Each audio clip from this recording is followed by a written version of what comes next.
So if someone views your profile, they're clearly interested in what you're talking about. They're clearly interested in you, they're curious. You could say that 40% aren't necessarily buyers, but 100% are interested in what you've been talking about. When someone views your profile, they are in the restaurant. You just need to give them a menu. They're already there, they're already curious. Just give them something to look at, to buy from.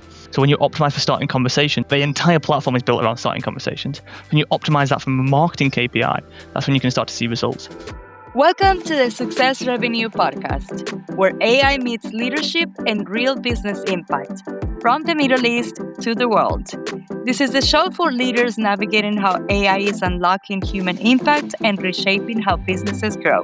We are your hosts, Ivy Ferrero, executive leader and speaker, and Haider Al-Sad, CEO of Nebulous, where businesses build and deploy AI agents.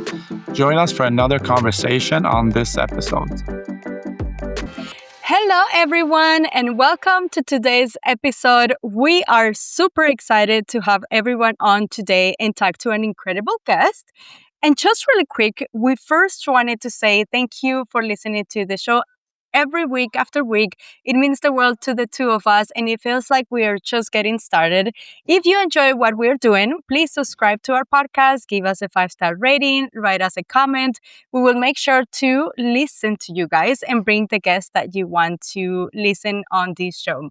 All right, so I am so excited to introduce to today's guest, Niall Ratcliffe, who is the CEO of Notice, one of the fastest growing B2B marketing agencies in the UK. Niall started Notice with his brother Morgan in 2022 out of a spare room with only 18 euros to their name. Today, the company works with some of the biggest B2B brands in the world, from massive organizations like NHS, JNAB, Cell Cycle, to well-known companies like Ocean Beach and Dr. Wills. Niall, welcome to the podcast. Thank you, guys. I'm super excited to chat. I'm super excited to go through some things on this one. Yeah, pleasure to have you on, Niall. Very excited.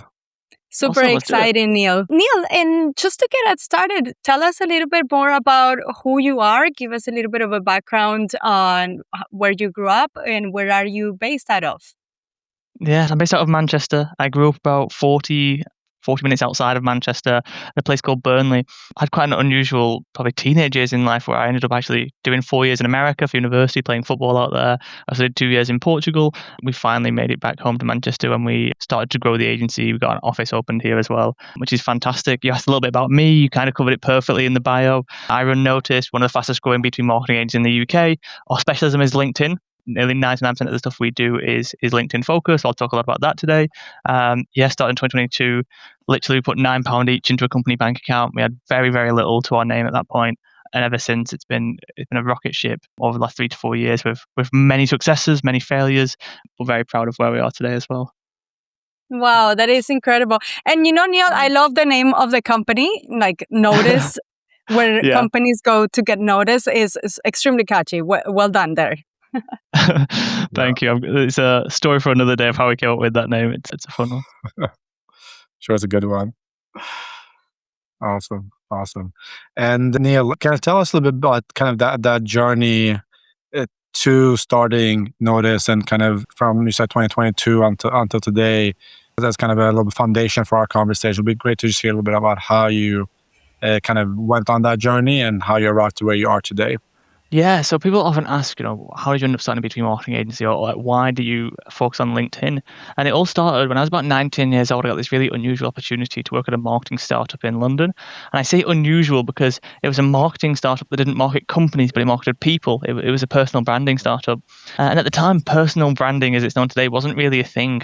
So at 19, with very little experience, I suddenly got thrown in the deep end talking with these high-level CEOs, famous podcasters, even professional footballers. And because it was so early into the industry, they virtually gave you full access to everything they were doing. So like, I would be logged into their Facebooks, their LinkedIns, their Instagrams. And I remember this particular guy was starting, it was actually in the music industry, a company, and he raised 8 figures, like virtually in LinkedIn DMs.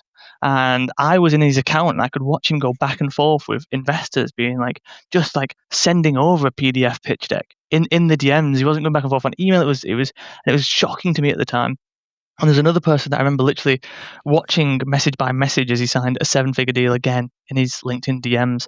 And this was with no like necessarily team behind him helping him do the DMs. We were just mainly sharing his content. But at the time, it was a full service agency for personal branding. So we did like PR, all the social channels. But very quickly, I realized that like no one seems to be talking about LinkedIn online or leveraging it from a marketing perspective. It was still like kind of like a recruitment platform. But I realized that there was this like niche subsect of founders and CEOs and even like I said, sports people on there who were making massive amounts of money through LinkedIn. And the company ended up starting when someone reached out to me personally and offered me my full-time salary just to work with them. And I was like, well, that sounds great. But I was like, I think there might be something here. And I think it might be a business. So I called up my brother Morgan, said this, I've just got this offer. It's unusual. I think other people will want to do this as well if we can support them. He said, yeah, okay, let's do it. And we always tell the story. We actually posted on LinkedIn that we were going to start a business essentially, and it was actually called Ratcliffe Brothers at the time because we were two Ratcliffe brothers. Yeah. And in 11 days we hit a 6-figure run rate. So it was like very quickly we went from 19-year-old kid having a very, very reasonable, normal salary to being like, oh, I think we have a business, not even necessarily knowing what that meant at the time. Wow. That's amazing. And it's so cool, right? How you kind of seized on that opportunity and saw that opening, because back then there's definitely a lot less of that type of marketing, that type of personal branding, and these Yeah. different things. Clearly, that's something that's materialized since then to where we are today with it. So that's super cool. And if we kind of stay on a little bit on what you're building and how you built it, right?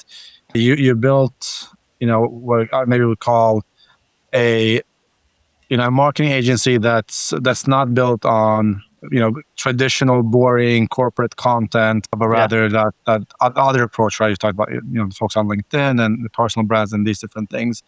Can you speak a little bit to us about like when you design a campaign, how do you leverage that type of approach to make it a campaign that builds trust and entices curiosity and kind of really shifts the narrative a bit for the brand or for the individual? Yeah, good questions. I think there's two schools of thought when it comes to B2B campaigns content-wise. First of all, I think for 99% of people, like if you're doing a B2B campaign and content is the main focus or content is a huge part of it, LinkedIn's the only real platform that makes sense. Like best of luck having real initial traction on any other platform with B2B content. Don't get me wrong, you can do it on TikTok and Instagram and Facebook. That is potential there. But in terms of like ease of getting results early on, LinkedIn makes a lot of sense. So how do we stop being boring? In the early days, it took a lot of convincing clients, like even clients who were paying us. I remember battling back and forth on calls, being like, "We want to do this style, this or this style." But the key we always think about is two things: is when I'm posting content for any sort of company, the first thing I'm focusing on is utility. So I want their ICP to, when they come to that content, to find it useful. So useful that they'll save it, send it to their team. And that's where the two metrics that I really like to track as well are saves and sends. On LinkedIn, it's very easy to track engagement on a campaign or impressions or earned media value. These are all great metrics. But like from a strategy perspective, what you want to be looking for is essentially internal sends. So when a founder might see it and send it to his marketing director, a marketing director might see it, send it to their marketing manager, and then save someone who saved it to come back through. And they're great showcases of utility in the content. So that's the first thing we try and convince people of and what we're trying to focus on. And the second thing is, as simple as it sounds, is clarity around the context of the company. So if I could only use two content pillars, I would use essentially like thought leadership. When I mean by thought leadership, I mean just like around their industry or niche. And the second thing would be like storytelling that gives context on the company, the journey, the problems they're solving. And with that storytelling, I'd focus on, like I said, context and clarity. So I want to give people as much context as I could around what the company does, who they serve, the outcomes they provide for clients. And I would try and make it as clear as possible in that content of how that came across as well. And I think when you start to, you mentioned, how do you go from corporate to something that's a little bit more engaging? I think it's having the reasoning behind it that quickly will convince a B2B company.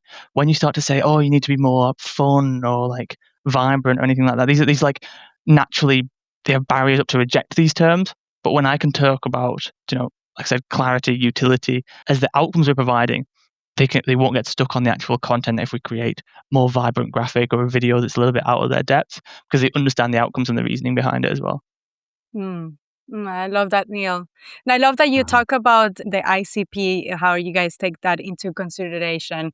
And Neil, just out of curiosity, in a world where everyone's doing content, right? Everybody claims that they're doing the right thing. What do you think separates content that gets seen from content that gets remembered, especially when people feel overloaded and unsure on exactly what to trust? Yeah, great question.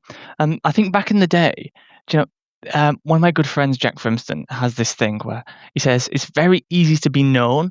It's very tough to be known for one thing. So I think the content you want to be focused on is something that helps you be known for one thing, which core principle is sticking to one topic and one thing you talk about as a general theme. The second thing, like I mentioned before, is utility. Something I constantly think about now is how useful is each piece of content I'm putting out, which is just really simple metric to think about from any content creation standpoint. If you think about content that you remembered over the last like 5 to 10 days, there are certain people and certain profiles and certain companies that I have certain pieces of content that I will constantly go back to because it was useful to remind myself. They might have sent it might be a checklist that they put out. It might be a framework that they used, and I will constantly go back to it because it has utility. It's very useful to me.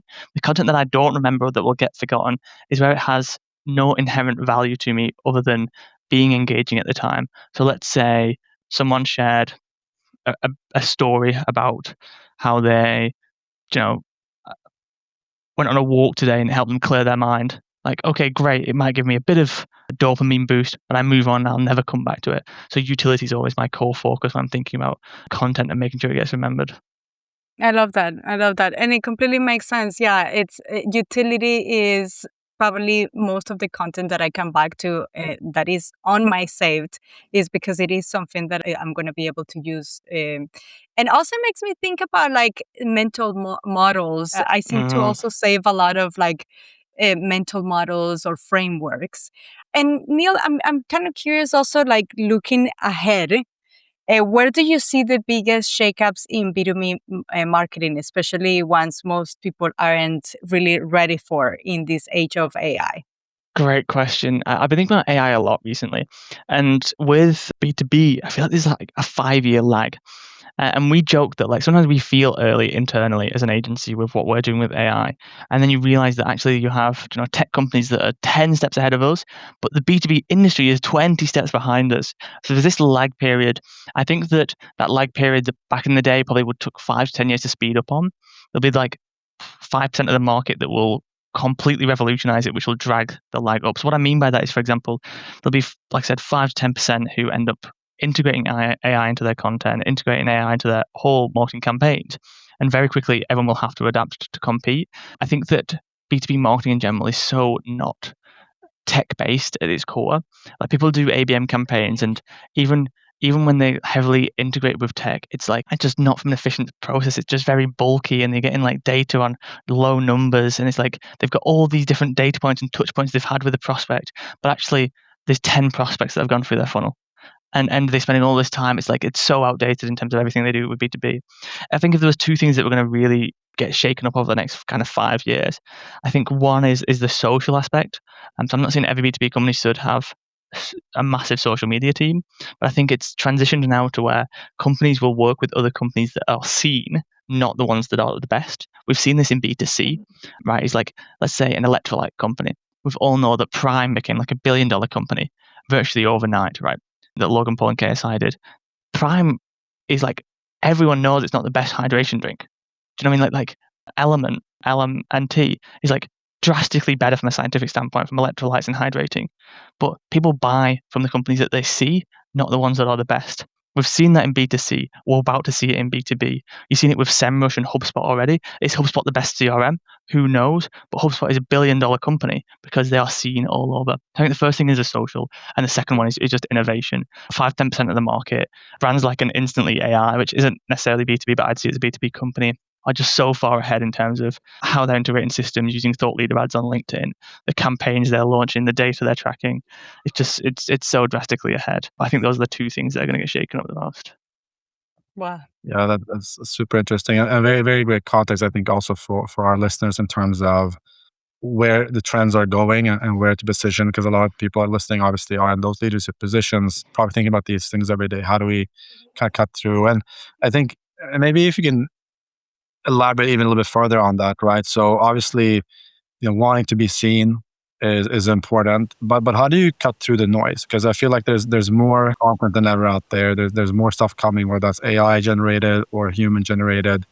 While at the same time, the attention span of everyone is going down and down and down, right? I saw something recently. This was relative to the US, which maybe has a little bit shorter attention span than other places. But I think now it's down to somewhere around like 3.2 seconds is what you have in terms of how much people spend on actually something versus 15 years ago is like somewhere like 23, 24 seconds. So it's like just decreasing. So how do you kind of consolidate these different things, Niall, in terms of cutting through that noise and being able to be seen without maybe just pouring a bunch of money into it, right?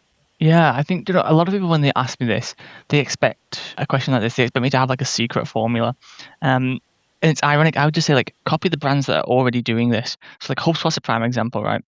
Let's look at HubSpot. They're a billion-dollar B2B company. It's a really boring company as well. It's a CRM. It's a technical CRM as well as HubSpot. It's like, okay, how has this become a massive global brand while having a very boring product? And for me, there's probably two or three things they're doing to cut through and be seen. Is the first one is employee branding. If you look at their CTO on LinkedIn, he has 1 million followers. If you look at their CMO on LinkedIn, he has 100,000 followers.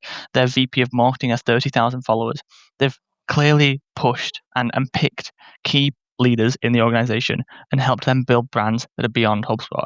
They're not necessarily in the spotlight, but they're shining a light on HubSpot.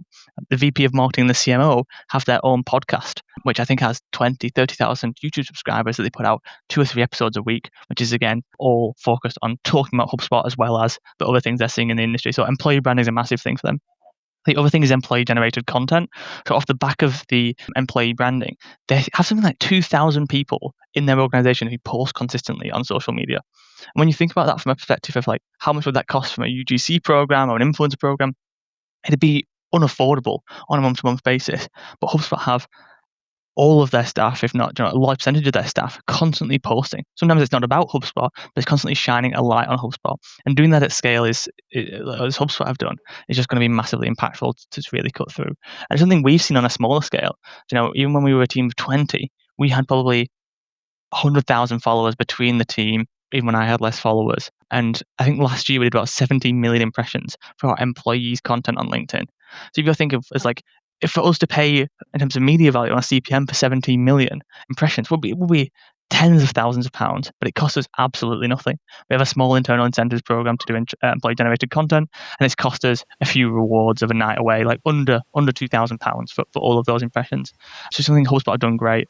And their CMO talks regularly on podcasts, and he describes it as it's essentially like it's like hiring creators. So even when their interview process now as well, they're thinking about who would be willing to post content, who would be willing to promote them, because everyone at HubSpot's job is marketing, which I think is a really simple thing to think about as well. So if there was 2 things, it'd be those 2. I think the third one I would say, which HubSpot are doing, is like putting a face in front of the logo. So if you go on HubSpot's Instagram or TikTok right now, and you scroll down, a guesstimate would be that 60% of the content is someone talking to the phone who's a HubSpot team member. That doesn't sound innovative at all, but in B2B, it massively is. Like B2C, everyone knows that now that you need human faces to the brand, but HubSpot are really early for doing that in B2B. And like across all their socials, there's so many just faces and real human people. So those are 3 things I would think about. It'd be employee branding, employee generated content, and putting faces in front of the logo. Excellent. Wow. Yeah, that's great advice. Yeah. And yeah, I mean, HubSpot has done an amazing job from the early days of differentiating themselves in terms of the content marketing push and kind of moving to where they are today. So I think that's a really solid example to look at and see how to do it. But yeah, a lot of times that's the case, right? Look at someone that's doing it really well. What are they doing? And kind of learn from that and use that in what you're doing as well. You don't have to always reinvent the wheel, so to speak, on all these different things. And I think maybe one gap there, which I'm curious to hear your thoughts on as well, Niall, is, let's say you're successful, right? Like cutting through the noise, being seen, doing these things on LinkedIn, for example, or across other channels. How do you then convert that to actual dollars and cents, right? That conversion from just having a lot of impressions to actually monetizing that for a business. How does that process look like? Great question. I'll talk about LinkedIn first specifically, and then I'll go broad with this. So we'll do about £1 million in sales directly through LinkedIn this year. And when I say that, people are often a bit shocked because they're not used to people driving that much in like agency sales through LinkedIn. And their first presumption is that it's through like my personal brand. I have 60,000 followers. I do about 9 million impressions a year. They think everyone just comes and messages and says like, "Hi, can I work with you? I've seen your content." That might be 1 to 5% of leads will come in inbound. The other 95% is what we do is just tracking intent signals and starting conversations. And I say that because LinkedIn is a networking platform naturally.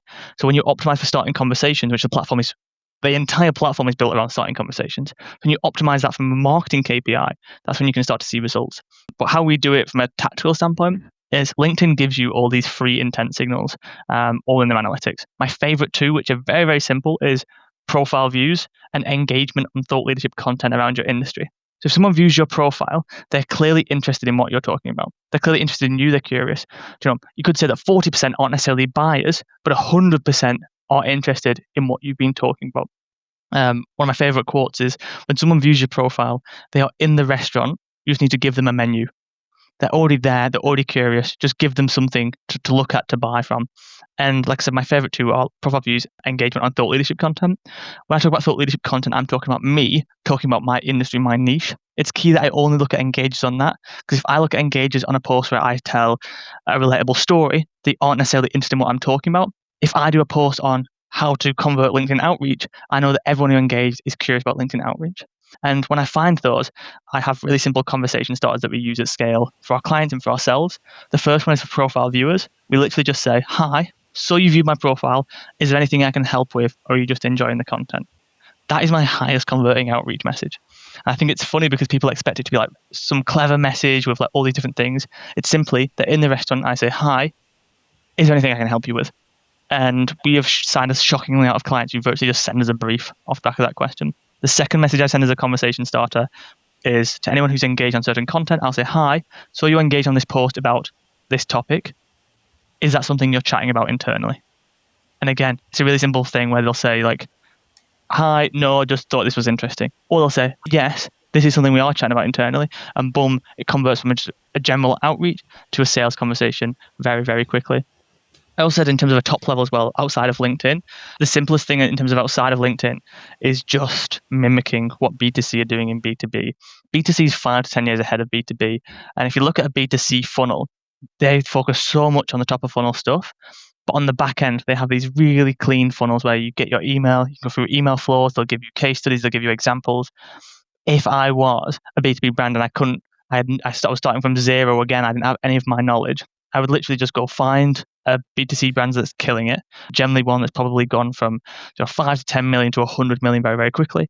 And I would just go through their funnel, like sign up for their newsletter. What emails do you get? I'd go on their website. Oh, there's a pop-up. Maybe we should have a pop-up.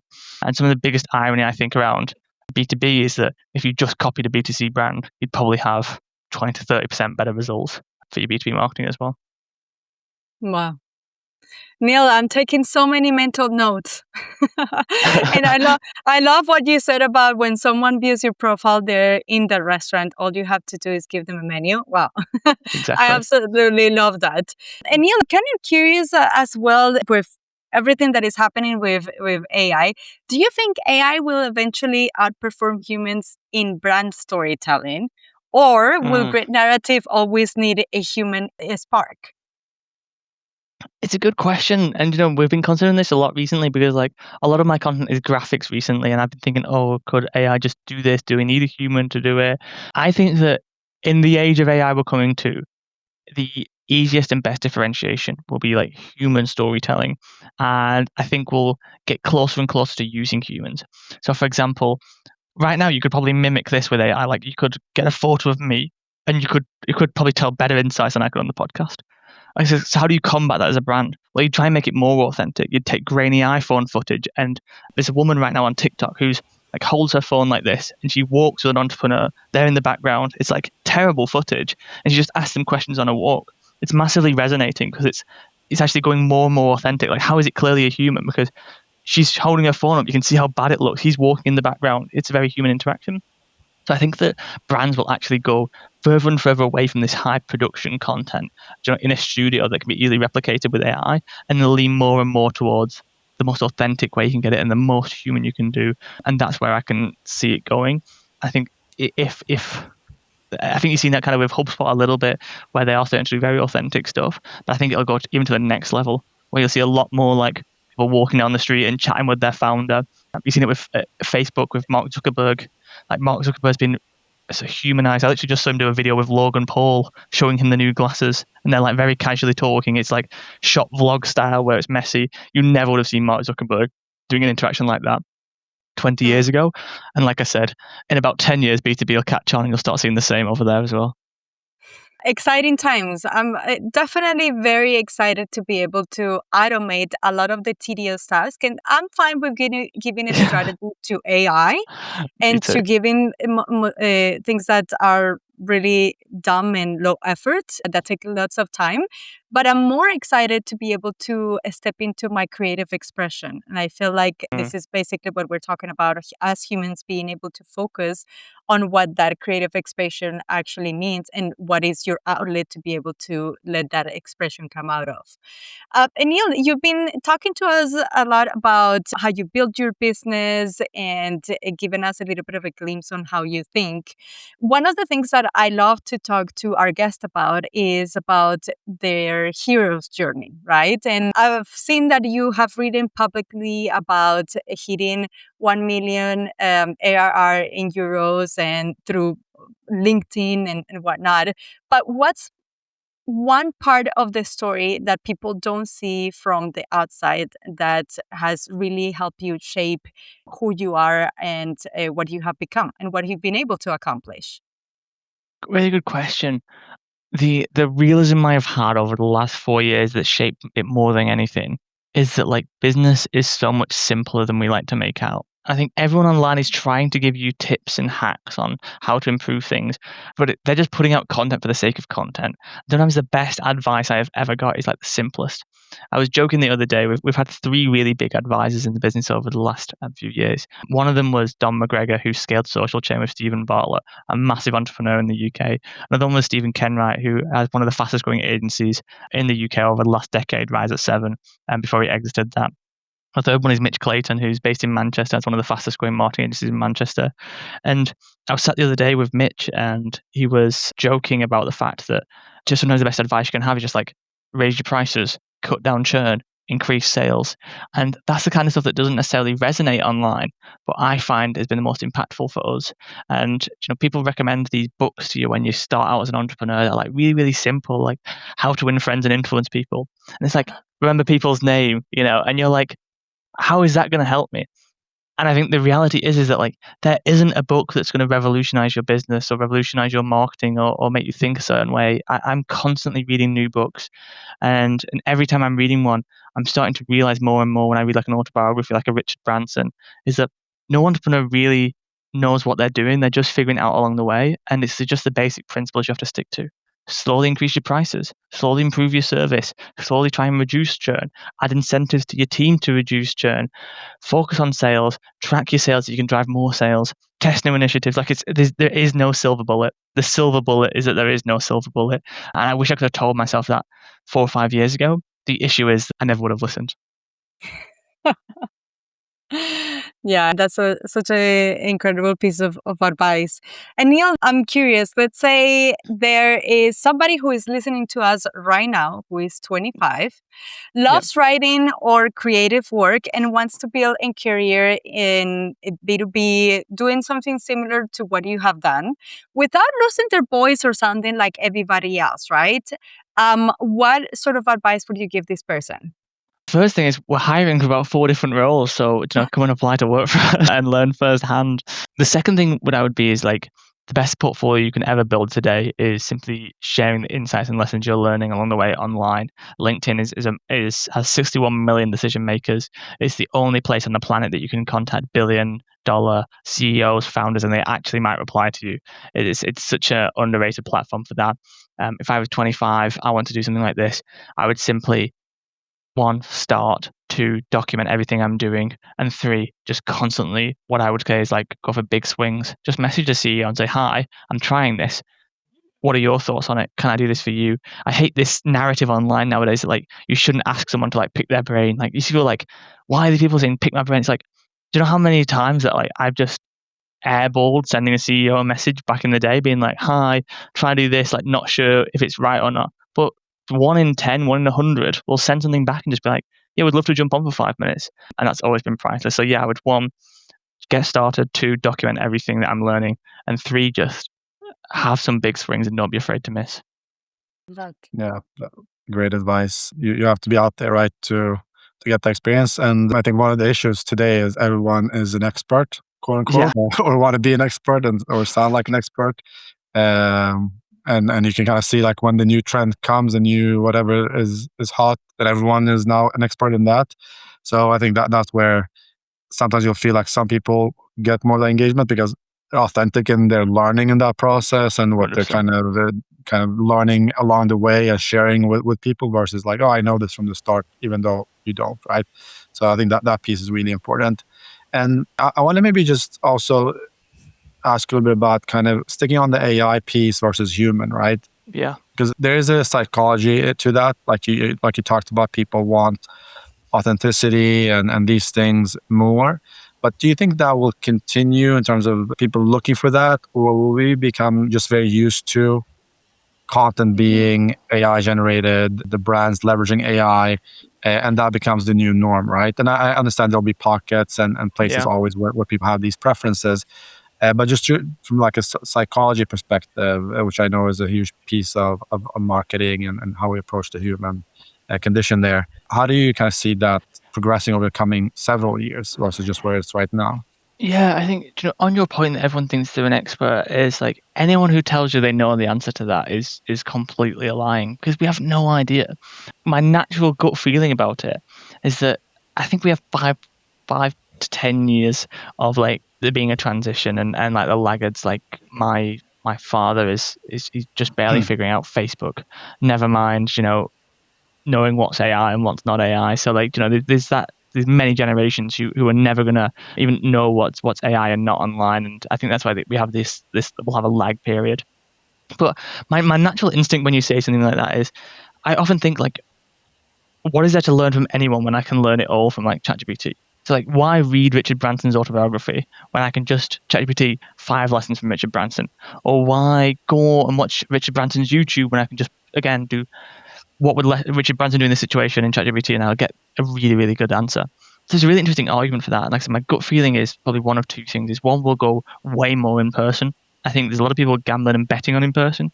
Stephen Bartlett recently brought in someone, I think their title is head of community, to do in-person events. I wouldn't be shocked if we start learning from people from a human interaction. So we start doing more. I think we've only seen the death of conferences recently, where while they're still going, like why pay $15,000-$20,000 for a booth at a conference when you can put $15,000-$20,000 into Facebook ads and get in front of a gazillion more people? I think that might come back. And there'll be more opportunity to kind of see that people.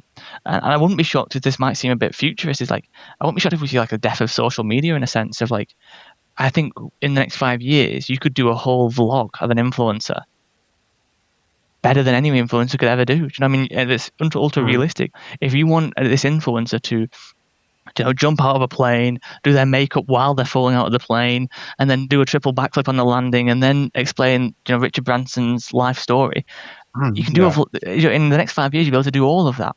And I think it'll be very tough to differentiate between a human and a non-human who's posting that.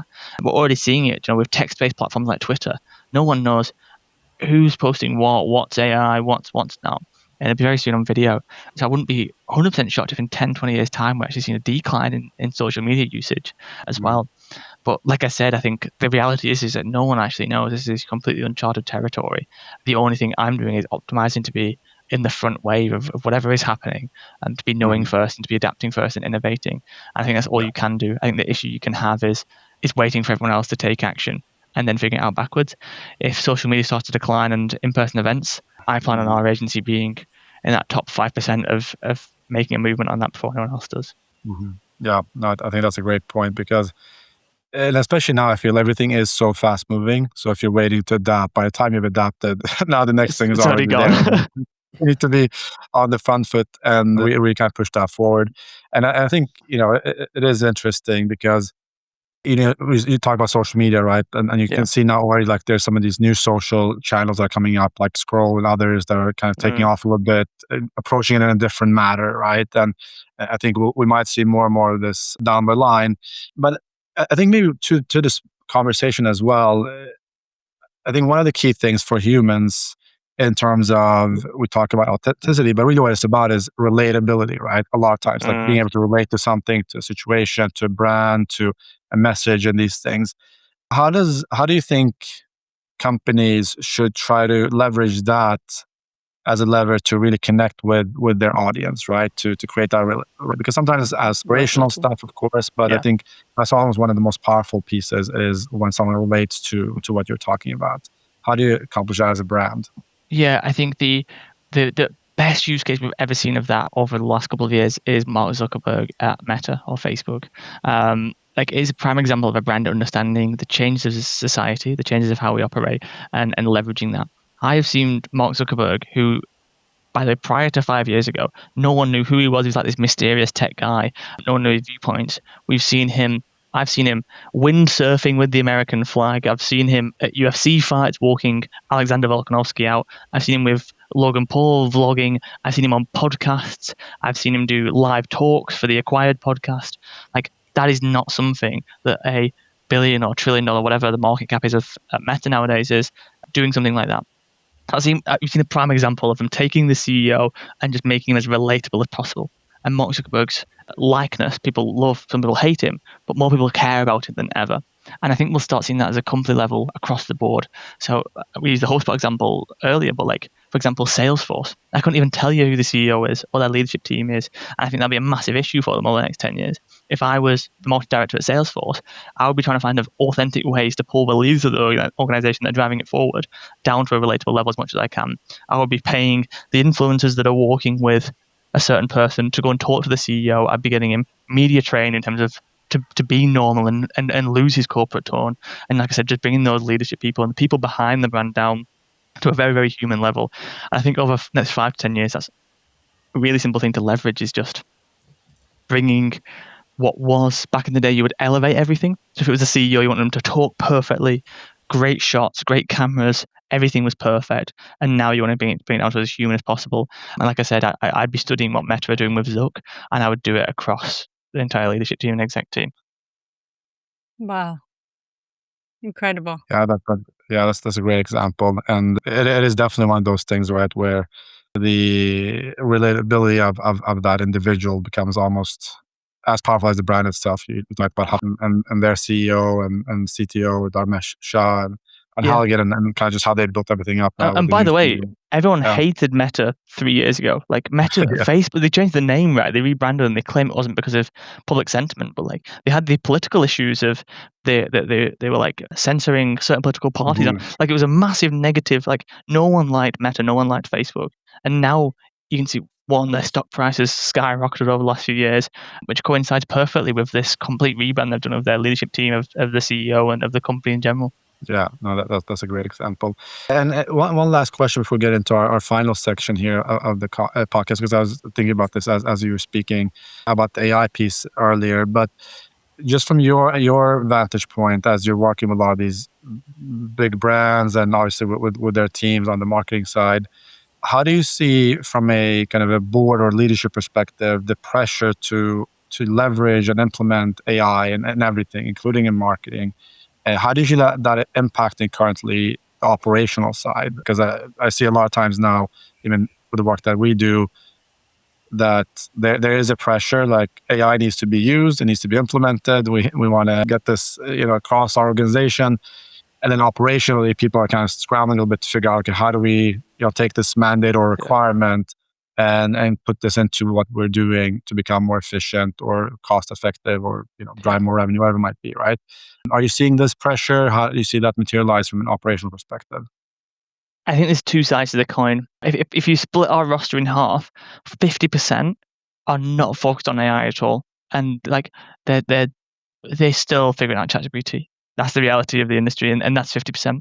And the other 50% are like completely obsessed, and we can't say a word without adding AI in.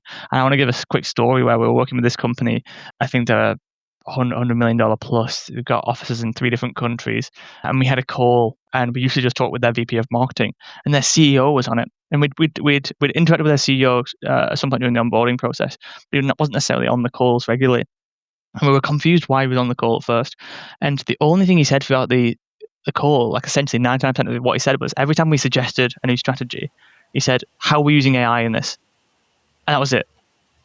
And we'd go through the next strategy, and he goes, "Where are we using AI in this?" And that was his only question throughout this call. And it was as if like he'd come to the call, he was coming to all the marketing calls that the VP of marketing was on, and simply just asking the question, "Where's the AI usage?" And at the time, it was probably 18 months ago. At the time, I remember thinking like, this just seems silly. Like, why use AI for the sake of it? But what I realized is that a CEO of that level understands that sometimes it's better to over-optimize and just as a forcing function, push everyone to use AI. Because that company, they might have bought a few AI tools that were useless. They might have done a few strategies that didn't need AI in them and it was overused. But like from a company culture standpoint, the question that he was literally a personal forcing function of was like, where are you using AI in this? And that's all he said throughout the call. He just kept jumping in every time he suggested something. How are we using AI here? How are we using AI here? Where's the AI in this? I think that's a really interesting forcing function that I don't do enough of internally with us. I don't think enough CEOs do. And I wouldn't be shocked if someone like a Zuckerberg, who's obviously 1,000 levels higher than me in terms of any sort of operator, would be asking that same question. I think it's a really intelligent question to ask, even though it's, at first it might seem a bit stupid, because it's like a forcing function for the culture to think like that as well. Yeah. No, definitely. There's definitely a few of those examples. I think of some of the best CEOs throughout history. GM's old CEO, as we all know, he used to be meetings, ask about one thing, and then leave the meeting when there was something that he wanted to make sure the leadership understood this is the priority. Came in, asked about the one thing, and then left the meeting just to kind of send the signal that this is what we need to focus on. So I think that's a great example, Neil. Thank you. Awesome. So it's just so many, like I just said before, so many mental notes here taken, so many learnings and so many insights, which is fantastic. And we kind of run through our conversation and now getting to our closing, which is kind of what we call a little bit of a rapid fire, a lightning round of questions, a quick question, quick answer. So Neil, do you feel ready for that? I took a sip of water. Yes, I am ready. Great. Yeah. Shouldn't be too difficult of questions, hopefully. All right. I'll kick us off here and we'll stay on the AI track here. So the first one is the biggest opportunity with AI right now is? Biggest opportunity in AI is optimization, cost efficiency, using automations to cut humans out of middle management where they're not needed. Excellent. And the biggest risk with AI right now is? Avoiding it because you don't understand it. Yeah, it's a great answer. And let's imagine we have a time machine here. We travel 1 year into the future, 12 months into the future, and you're looking back at that year that's gone by. What would you want the headline to be for that year? Last year, Niall Ratcliffe exits for $100 million. The real one, the headline for globally, I would just love to see it would be like, from a marketing perspective in my industry, would just be like, not to be, I would say something like, B2B is finally caught up with B2C. I would love to see as well. That's something I'd love to see is like, I think there's a lot of amazing businesses that fuel the world in B2B that just don't get the recognition because they aren't an electrolyte brand. That everyone seems to be launching an electrolyte brand instead, and it's not exactly very useful. Yeah. Neil, and what's one thing that you're grateful for right now? How willing people have been to give me advice.